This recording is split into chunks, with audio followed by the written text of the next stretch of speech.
Muy buenos días, apreciados hermanos. Qué privilegio poder saludarles en esta mañana. Feliz sábado. Vamos a tener un estudio interesante en esta mañana, pero antes vamos a dar unas palabras de oración. Padre eterno, te damos gracias por el privilegio de estar en tu presencia, por el privilegio de pertenecerte. Te suplicamos, oh Dios, que en esta hora tu Espíritu esté con nosotros y podamos ser capacitados para estudiar tu palabra, que a través del poder de ella pues seamos transformados y bendecidos y que podamos ver tu rostro. Bendice a mi hermano, a mi hermana que está participando con nosotros. Te suplico, Dios mío, que en esta hora no desampares a los enfermos, a los enlutados, y que tu palabra pueda llegar como refrigerio a nuestros corazones en esta mañana. En el nombre de Jesús, amén. Mis hermanos, el tema de esta mañana se titula David, lecciones de una cueva. Y vamos a sacar algunas perlas maravillosas de una porción bíblica que nos habla de David. La vida de David es posiblemente entre las tres que más nos hablan dentro de la Biblia acerca de la vida, las luchas, las batallas y las victorias del cristiano.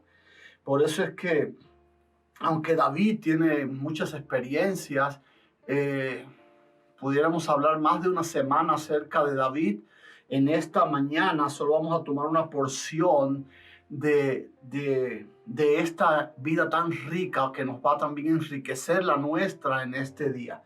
Vamos a leer allí en el capítulo 22, vamos a leer el primer versículo del capítulo 22 de Primera de Samuel. Primera de Samuel, capítulo 22, versículo 1. Y comienza diciendo: yéndose luego David de allí. Yéndose luego David, ¿de dónde?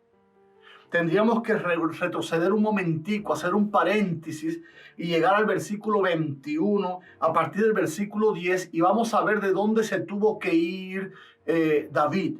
Dice ahí en el versículo 10: y levantándose David aquel día, huyó de la presencia de Saúl, y se fue a Aquis, rey de Gat.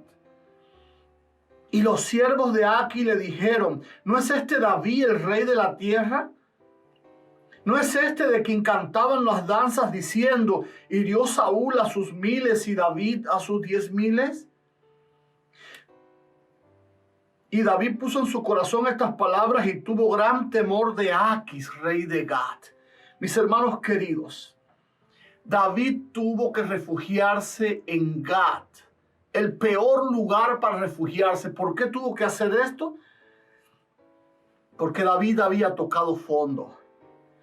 David, en un torbellino de sucesos, había perdido en un instante su empleo, su esposa en plena luna de miel, su hogar, su consejero, su amigo íntimo y por último el respeto por sí mismo. David tuvo que salir de su gente, de su pueblo, de aquellos a los que había defendido con bravura. Y ahora vemos a un David que, al ser reconocido en la peor ciudad, fíjense en qué situaciones, fíjense si David tuvo que haber tocado fondo muy duro, que tuvo que salir de los suyos y ocultarse en la peor ciudad, donde único encontró refugio fue en el último lugar donde debía haberse escondido. Estaba en Gat, precisamente. Recuerden que la fama internacional, por decirlo de alguna manera, de David se produce cuando David mata al héroe, al paladín de esta ciudad, a Goliat de Gat. Y es precisamente allí, a aquel rey y a aquella gente a quien él humilló siendo un niño, ahí es donde tiene que venir a esconderse. Pero resulta que los habitantes de la ciudad los reconocen a David y saben quién es y lo que había hecho. Incluso van a reclamarle al rey. Y cuando David se ve en esta situación, se llena de miedo, se turba. Y vemos ahora a un David babeando saliva hasta la barba, arañando la puerta de sus enemigos como un demente, pues al ser identificado tuvo que fingirse loco. Imagínate, ¿Cómo sería su situación? Que el lugar más seguro que encontró era precisamente donde más lo odiaban. Qué difícil se le hizo la situación con los suyos, pues él había matado al héroe de esa ciudad. Imagínense ustedes, vamos a terminar de leer el capítulo 21 para que veas. Dice el versículo 13, cuando David se entera de todo esto que estaba descubierto, dice, cambió su manera de comportarse delante de ellos y se fingió loco entre ellos y escribía en las portadas de las puertas y dejaba correr la saliva por su barba. Y dijo Aquis a sus siervos, he aquí, ¿veis que este hombre es demente? ¿Por qué lo habéis traído a mí? ¿Acaso me faltan locos para que hayáis traído a este que hiciese de loco delante de mí? ¿Había de entrar este en mi casa? Y ahora David, cuando se ve descubierto, sale, y de eso trata la lectura bíblica de esta mañana.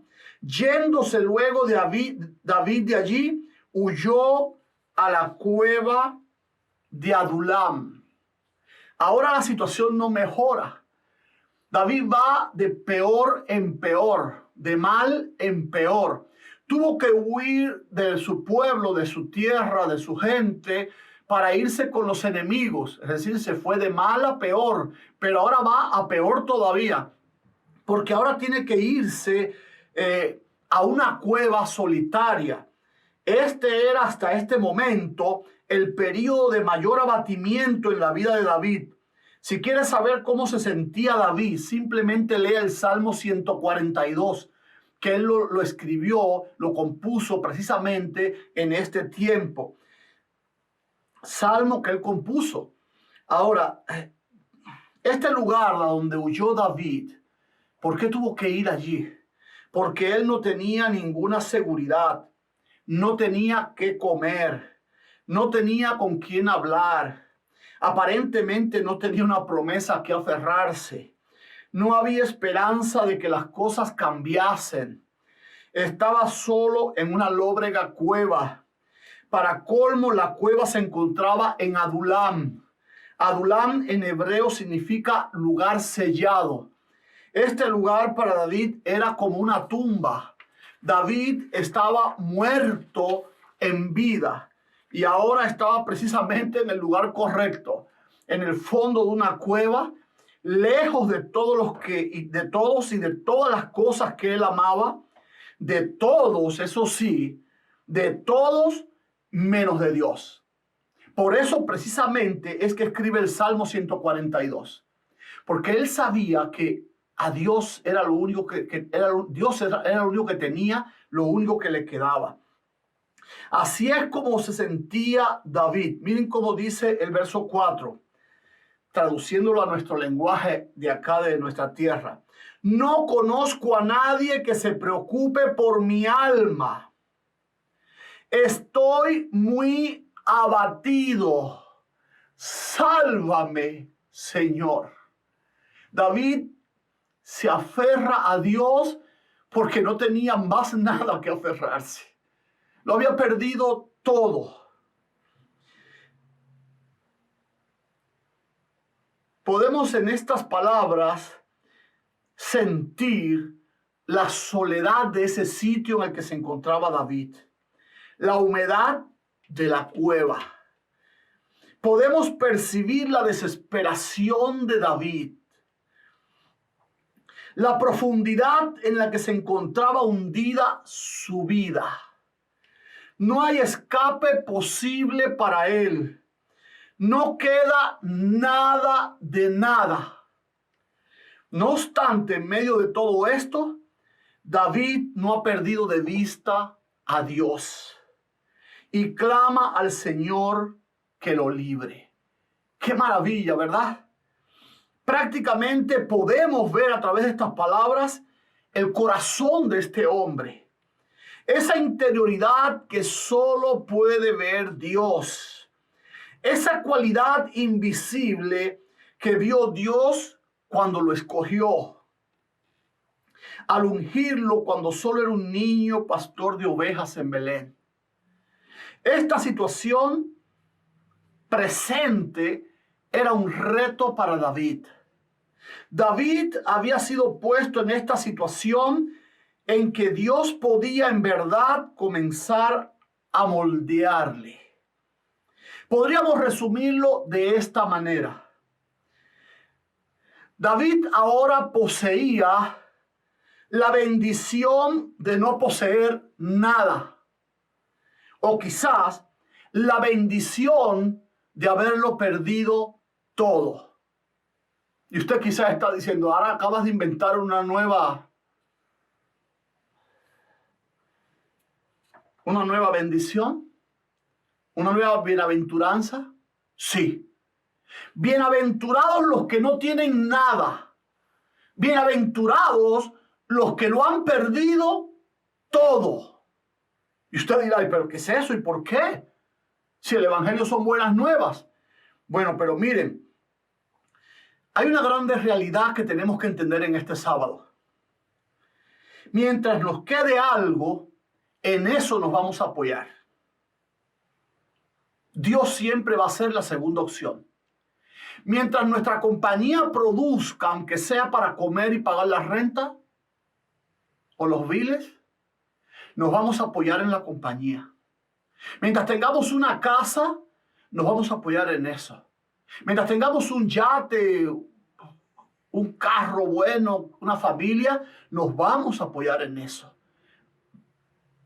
Primeramente, y Dios siempre será el segundo lugar de opción. Por eso David lo perdió todo, pero ahora podía apoyarse completamente en Dios. David en su tierra vivió un tiempo en el que era mimado por el rey, por el hijo del rey, por los generales del rey, por los soldados del rey y por el pueblo del rey. Pero ahora David lo había perdido todo. Ahora a David no le quedaba otra cosa que apoyarse literalmente y totalmente en Dios. A veces Dios permite que las pérdidas vengan a nuestra vida precisamente para eso. Para que entiendas que tu solución no está en el esposo millonario o en la compañía tremenda que tienes, sino en el Dios que te ha cuidado, bendecido, creado y salvado hasta hoy. Y ahora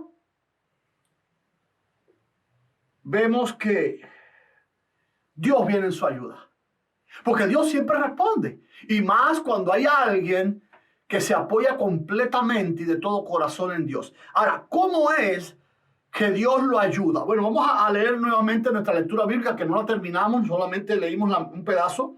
Dice, recuerden que estamos en 1 Samuel, capítulo 22, versículo 1. Yéndose luego David de allí, huyó a la cueva de Adulam. Y cuando sus hermanos y toda la casa de su padre lo supieron, vinieron allí con él. Y usted dirá, ¡qué bueno! La familia. David estaba mal. David estaba solo en una cueva, en el fondo de una cueva. David se sentía como un gusano. Y ahora Dios le envía a su familia. Y usted puede decir, oye, qué bueno, la familia. Pero yo te quiero preguntar, ¿cuál familia? ¿La misma que no lo valoraba? ¿La misma que pensaba que él era un insignificante, un invisible? ¿La misma que no lo convocó, no lo citó ni para la reunión en el que él debía ser ungido? ¿Esa es la familia que Dios le envía ahora en medio de sus desgracias, de su soledad? Pero quizás Dios quería enseñarle algo a David. A través de esa familia molesta que nunca lo había valorado, Dios quería enseñarle a perdonar y aceptar incluso a los que te rechazan. Ese es el primer entrenamiento que Dios quería darle. De hecho, no fueron de mucha ayuda, más bien fueron un estorbo. Miren lo que dice el versículo 3 de allí, de ese mismo capítulo. Y se fue David de allí a Mizpa de Moab y dijo al rey de Moab, fíjense, tuvo que hacer pacto con un rey de un pueblo enemigo. Yo te ruego que mi padre y mi madre estén con vosotros hasta que sepa lo que Dios hará de mí. Dios tuvo que dejar a su padre y a su madre al cuidado de este rey. Qué cosa triste que tú tengas que poner a tu familia en manos de un enemigo porque los tuyos se portan peor que los propios enemigos. Pero hay una segunda razón en el proceso de la enseñanza de Dios. Ahora David no solo estaba en la cueva con sus hermanos, con sus primos, con sus sobrinos, qué sé yo, toda su familia, la casa de su padre, dice allí, sino que Dios hace ahora algo más interesante. Vamos a ver qué dice allí en el texto que se encuentra en Salmos 22, versículo 2. Dice, y se juntaron con él todos los afligidos y todos los que estaban endeudados y todos los que se hallaban en amargura de espíritu, y fue hecho jefe de ellos y tuvo consigo como a 400 hombres. Mis hermanos queridos, David se sentía mal, se sentía solitario, se sentía como un gusano en medio de una cueva, que era su tumba. Ahí pensaba quizás morir. Clama a Dios y ahora Dios le llena la cueva. Pero le llena la cueva ¿de quién o de quiénes? El mismo texto los dijo, ¿verdad? Los revoltosos, los afligidos, los endeudados, los amargados de espíritu. Imagínate tú, David se sentía como un verdadero gusano y ahora Dios le llena la cueva de gusanos como él. ¿Qué pretendía Dios? Si era molesto estar solo en esa cueva solitaria, imagínate ahora tener la cueva llena, sin espacio, porque se ha llenado de gente en la misma condición en la que tú te encuentras. No sé si tú lo logras entender. Quizás tú digas ahora mismo, ahora sí se le puso la cosa color de hormiga a David. Pero Dios sabía que este hombre no se ponía límites. Dios conocía a David. Dios sabía que este hombre, en cualquier situación en la que se encontrase, él iba a servir a Dios. Él iba a cumplir los propósitos de Dios. Y eso es algo que tenemos que aprender tú y yo hoy. No importa lo que hayamos perdido hasta hoy. Tenemos que tener este mismo sentir que tenía David. Soy un servidor de Dios. Dios tiene un propósito para mí. Ahora, ¿cómo se sanó David? Bueno, pues ¿sabes cómo se sanó David? Pues precisamente entrenando a esos 400 gusanos. A esos 400 gente necesitadas, incapacitadas, sufridas, heridas, marginadas. Y ahora te preguntarás, ¿cuál fue el resultado de todo esto? Bueno, pues el resultado fue glorioso, mis hermanos. De estos 400 gusanos que salieron que salieron a encontrarse con David, de allí salieron, después de ser entrenados y capacitados, aquellos que fueron conocidos como los valientes de David. David luego tuvo un ejército que creció sin límite, pero estos que comenzaron con él fueron conocidos como los valientes de David, por la preparación, por la capacitación que no solo David, sino Dios les dio en aquella cueva apartada y húmeda. Estos hombres y sus hazañas marcaron la historia del pueblo de Israel. Además, esta etapa en la que estamos narrando esta historia, hay un dato curioso donde se muestran 3 etapas en la vida de David. Diríamos que la primera fue este periodo en que David escribe 2 salmos más, además del Salmo 142. Y son los Salmos 57 y 34. Yo realmente no sé en qué orden los escribió David. Pero lo cierto es que el Salmo 142 habla de un David por los suelos, abatido como nunca antes. Yo te suplico que luego con tiempo estudies estos 3 salmos. Pero este primero nos muestra a un David en los suelos, a un David casi a punto de rendirse, en una situación como nunca antes se había visto hasta ese momento.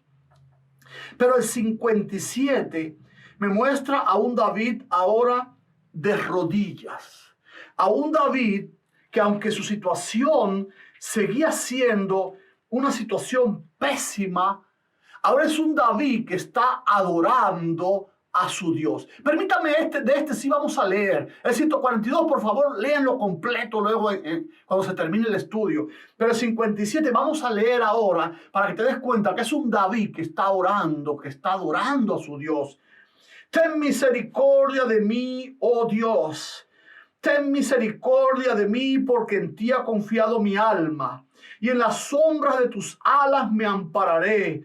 Hasta que pasen los quebrantos, clamaré al Dios Altísimo, al Dios que me fortalece.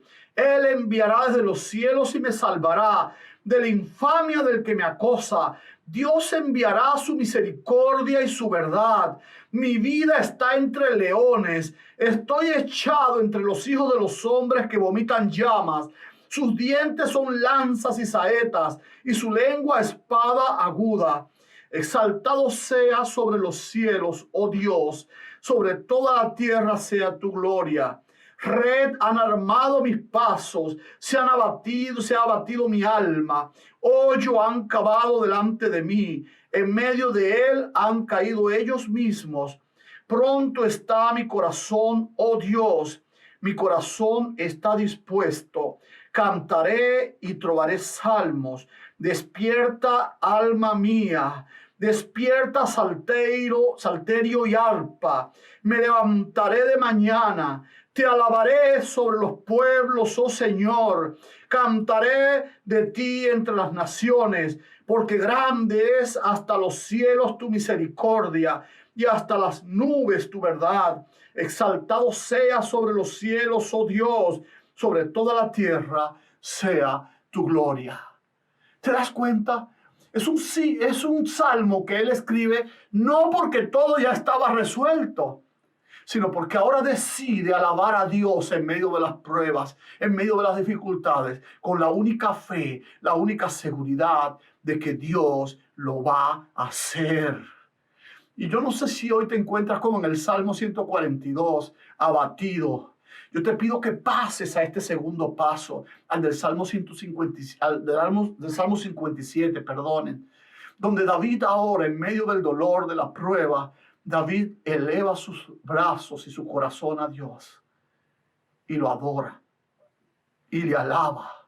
Ahora David ya no está tirado en el piso. Ahora David está de rodillas ante la presencia de Dios.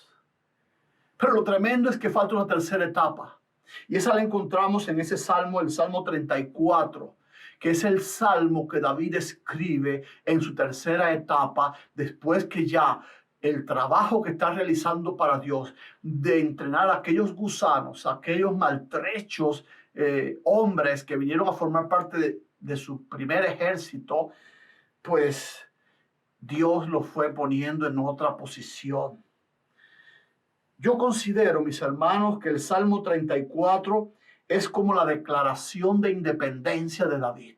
Así como ese documento es importante para esta nación, este Salmo 34 fue el salmo importante en la vida de David. Porque a partir de aquí David entendió el propósito y la manera en que él debía de obrar y actuar por sabiendo el Dios que tenía. Mis hermanos, qué cambio tan grande el de David. Quizás al ver desfilar a su maltrecha y desanimada tropa, le dijo el verso 4 de este Salmo 34. Busqué a Jehová y él me oyó y me libró de todos mis temores. Él vio que valía la pena adorar, que valía la pena orar, que valía la pena apoyarse completamente en Dios, porque Dios sí responde, porque Dios sí alivia y desaparece tus temores, porque Dios sí da la victoria. Quizás A los afligidos les dedicó el verso 8, donde dice en este Salmo 34, gustad y ved qué bueno es Jehová. Dichoso el hombre que confía en él. Y quizás a los endeudados les dedicó el verso 9. Temed a Jehová vosotros sus santos, pues nada falta a los que le temen. Y a los revoltosos quizás les dedicó el verso número 10. Los leoncillos necesitan y tienen hambre, pero los que buscan a Jehová no tendrán falta de ningún bien. Es decir, que aquellos revoltosos que creen que con sus fuerzas, que creen que con sus obras van a resolver, no. Dice, ellos también tienen hambre y padecen, pero aquellos que buscan a Dios no les faltará ningún bien. Y quizás a modo de lección resumida, a todo el grupo les dedica entonces el verso 19 del capítulo 34 de los Salmos, donde dice, muchas son las aflicciones del justo, pero de todas ellas le librará Jehová. Yo no sé por qué estás pasando hoy. Yo no sé cómo estás sufriendo hoy. Yo no sé cuáles son tus aflicciones, pero el texto dice que aunque sean muchas las aflicciones del justo, de todas ellas le librará Jehová. Miren, este texto en particular me gusta traducirlo al lenguaje de aquí de mi área, donde podemos decirlo de esta manera. Oscuridad y soledad son las cuevas de los justos, pero a ellos los alumbrará Jehová. Sí, quizás tú y yo también estamos viviendo en una cueva de desánimo, en una cueva donde todos te malinterpretan, donde todos te ofenden, donde todos te abandonan, donde todos te dan la espalda. Pero a ti también te va a llegar la luz de Dios cuando tengas a Dios como único apoyo en tu vida. Mis hermanos queridos, tú y yo deberíamos imitar a David. Si hay que vivir en una cueva, aceptémoslo, pero convirtámosla en un lugar de entrenamiento para el futuro glorioso de los que se asumen a nosotros, recordando que la conversión es el milagro de un minuto, pero la formación de un santo es tarea de toda la vida. Recordemos que Dios no se rinde aunque tú estés en una cueva, que Él no ha terminado con nosotros aún, que al final todo va a estar bien. Y si hoy no está todo bien en tu vida, es únicamente porque todavía hoy no es el final. Deja que Dios continúe trabajando contigo y para ti. Usted y yo, mis hermanos, como dice el Salmo 31:1, necesitamos desesperadamente un refugio. Pero yo no me refiero a esa cueva literal en Adulam o en cualquier montaña de esta área. Me refiero como refugio a aquel a quien David llamó mi fortaleza, mi roca fuerte, castillo mío, y que hoy tú y yo conocemos simplemente como Jesús. Jesús hoy está esperando también que tú y yo nos apoyemos completamente en Él. No pongas tu esperanza en las cosas que has logrado. No pongas tu esperanza en las cosas materiales. Pon a Jesús en primer lugar y apóyate totalmente en Él. Y entonces lo que David aprendió en la cueva y las enseñanzas que David nos está dejando a través de esta experiencia también serán útiles para hacernos como David, un hombre conforme al corazón de Dios, un hombre de pelea pero también de victoria, en el nombre y para la gloria de Dios. Dios te bendiga en este sábado. Aprendamos las lecciones de la cueva de David y nosotros también brillaremos para Dios en este mundo y también en el venidero. Dios les bendiga. Feliz sábado.